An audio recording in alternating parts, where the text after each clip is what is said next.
Dear friends, कैसे हैं आप सब? मुझे उम्मीद है कि आप लोग अच्छे नहीं बल्कि बहुत अच्छे होंगे। सबसे पहले मैं अपने हर बढ़ते हुए सब्सक्राइबर को थैंक्स कहती हूँ, जिनकी वजह से मुझे आगे बढ़ने का मोटिवेशन मिलता है। फ्रेंड्स, आप लोगों को याद होगा मैंने संकष्टी चतुर्थी पर एक और वीडियो बनाया है। इसमें मैंने आपको संकष्टी चतुर्थी की एक पौराणिक कथा सुनाई थी और आज मैं आपको संकष्टी चतुर्थी की एक ऐसी कथा सुनाने जा रही हूँ जो लगभग हर घर में सुनाई जाती है। मुझे उम्मीद है आपको मेरा वीडियो पसंद आएगा। अगर पसंद आए तो मेक श्योर मेरे चैनल को सब्सक्राइब, वीडियो को लाइक और शेयर ज़रूर कीजिए। साथ ही फ्रेंड्स मैं ये भी कहना चाहती हूँ कि अक्सर हम होम डेकोर के लिए तरह-तरह की चीज़ें खरीद लेते हैं और उसमें हमारा बहुत सारा पैसा वेस्ट होता है। कितना अच्छा होगा अगर होम डेकोर की चीज़ें खुद अपने हाथों से बनाएँ। उसमें ना केवल हमारी क्रिएटिविटी झलकेगी बल्कि वेस्ट भी कम होगा। वेस्ट जो प्रोड्यूस होता है हमारे घरों से वो भी कम होगा क्योंकि हम उसी वेस्ट से एक सुंदर डेकोर बनाएँगे। और इसके अलावा हम खाली दिमाग और बेफिजूल की चीज़ों से भी बच जाएँगे।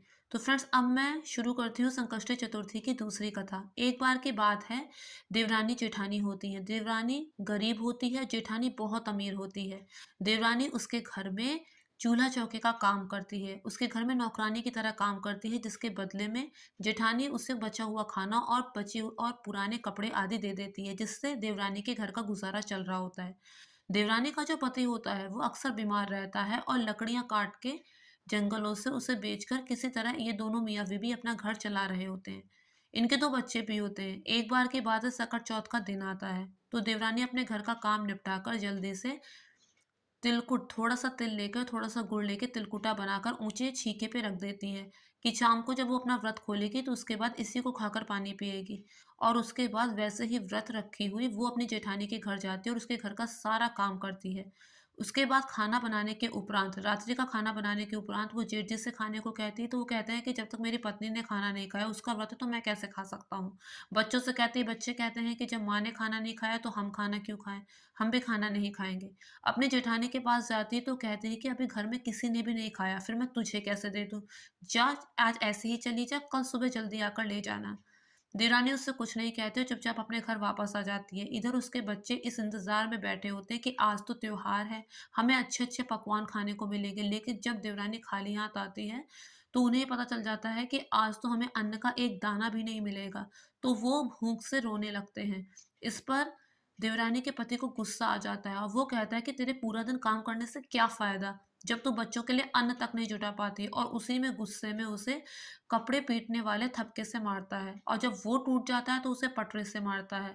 उसके बाद वो रो पीट कर सो जाती है। जब वो सो जाती है तो रात में सकट विनायक उसके सपने में आते हैं और वो उससे कहते हैं, सो रही है या जाग रही है? वो कहती है, कुछ सो रही हूँ, कुछ जाग रही हूँ। वैसे ही नींद में जवाब देती है। वो कहते हैं, बहुत भूख लगी है, क्या खाऊं? उसने कहा, आज तो मेरे घर में अन्न का एक दाना भी नहीं है। हाँ, एक छीके पे तिलकुटा थोड़ा रखा है, तुम उसे खा लो। अब गणेश जी उसे खाते हैं। उसके बाद कहते हैं, अब हमें निपटाई लगी है, कहाँ जाके निपटूं? तो कहती है कि पूरा घर लिपा पोता पड़ा है, तुम्हारी जहां मर्जी वहां जाके निपटो। उसके बाद वो कहते हैं, पूरा घर तो भर गया, अब इसे कहाँ पोंछूं? वो बालकों की तरह कहते हैं गणेश जी कि अब इसे कहाँ पोंछूं? तो वो कहती है, उतनी देर से मुझे तंग कर रहे हो, मेरे सर पे पोंछो, और कहाँ पोंछोगे? वो झुंझला जाती है। फिर गणेश जी उसके सर में पोंछ कर चले जाते हैं। जब वो सुबह उठती है तो क्या देखती है कि पूरे घर में सोना चांदी हीरे जवाहरात बिखरा पड़ा है।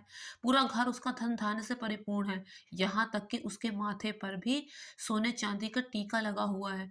ये सब देखकर वो दंग रह जाती है और गणेश जी की महिमा को स्वीकारती है और दोनों हाथ जोड़कर उन्हें प्रणाम करती है।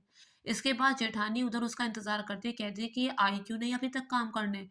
कल मैंने दिया नहीं इसे कुछ, इसलिए तो नहीं नाराज़ होकर चले गए। वो अपने बच्चों से कहती है, जाओ चाची को बुला कर लाओ। बच्चे चाची को बुलाने जाते हैं तो कहती है कि भगवान की कृपा से मुझे इतना मिला है कि अब मुझे किसी के घर काम करने की ज़रूरत नहीं। माँ से कहो कि अब वो अपना काम स्वयं करें। बच्चे यही बात आकर जेठानी को बता देते हैं। जेठानी वापस देवरानी के घर आती है, वो देखती है कि पूरे घर में सोना चांदी हीरे जवाहरात जिसे वो इकट्ठा करके रख रही है। वो कहती है, ये सब कैसे हुआ? तो वो पूरा वृत्तांत उसे सुना देती है। वो कहती है, अच्छा। वो वापस लौटकर घर आती है और अपने पति से कहते हैं, पहले मुझे कपड़े धोने वाले थपके से मारो और उसके बाद जब वो टूट जाए तो पटरे से मारो। वो कहते हैं, भाग्यवान, मैंने कभी तुम पर हाथ उठाया है? मैं ऐसा क्यों करूं?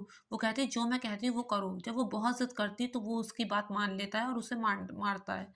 वो बहुत खुश होती है कि अब वैसा ही होगा जैसा देवरानी के साथ हुआ। वो घी का चूरमा बनाकर ऊँचे छीके पे रख देती है और उसके बाद वो बड़ी ही बेताबी से इंतज़ार करती है कि अभी सकट विनायक आएँगे। अब फिर से सकट विनायक उसे स्वप्न में दर्शन देते हैं। वो उससे पूछते हैं कि बताओ भूख लगी है क्या खाऊँ? तो उसने कहा अरे देवरानी के यहाँ तो तुमने थोड़ा-सा तिलकुटा खाया था। मैंने देसी घी का चूरमा बनाया है वो खाओ।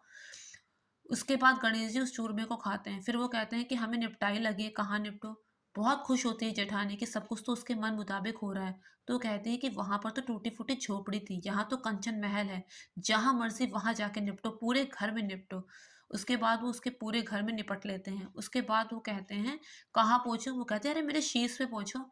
और उसके बाद वो उसके सर पे पोंछ के चले जाते हैं। वो सुबह उठती है इस इंतज़ार में कि सब कुछ हीरे जवाहरात बन गया होगा। लेकिन सुबह उठकर क्या देखती है कि उसके पूरे घर में गंदगी, गंदगी और तेज दुर्गंध। वो सोचती है ये सब क्या हो गया? वो देवरानी से कहती है ये तूने मेरे घर में क्या कर दिया?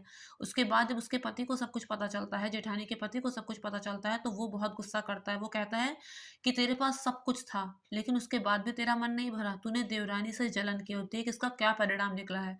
अब तू सकट विनायक से माफ़ी माँग, शायद वो ही इसे ठीक कर सकते हैं। तो वो सकट विनायक से माफ़ी माँगती है और उनसे कहती है कि अपनी लीला आप ही समेटो। क्योंकि जब वो जितना गंदगी को साफ करने की कोशिश करती है, वो गंदगी और बढ़ती चली जाती है, उससे साफ नहीं होता है। तब वो सकट विनायक से माफ़ी माँगती है और उनसे कहते हैं कि अपनी लीला आप ही समेटो। इस पर सकट विनायक उससे कहते हैं कि उसके लिए तुझे अपने धन का बँटवारा करना होगा और आधा धन देवरानी को देना होगा। वो कहती है अच्छा ठीक है मैं राज़ी हूँ इसके लिए। लेकिन वो मोहरे सोने की मोहरों को एक हांडी में भर के चूल्हे के नीचे छिपा देती है। उसे लगता है कि किसी को इसके बारे में पता नहीं चलेगा। फिर वो गणेश जी से कहती है मैंने हर चीज़ का बँटवारा कर दिया है। अब आप मेरे घर को पहले जैसा कर दीजिए, ये लीला अपनी समेटिए।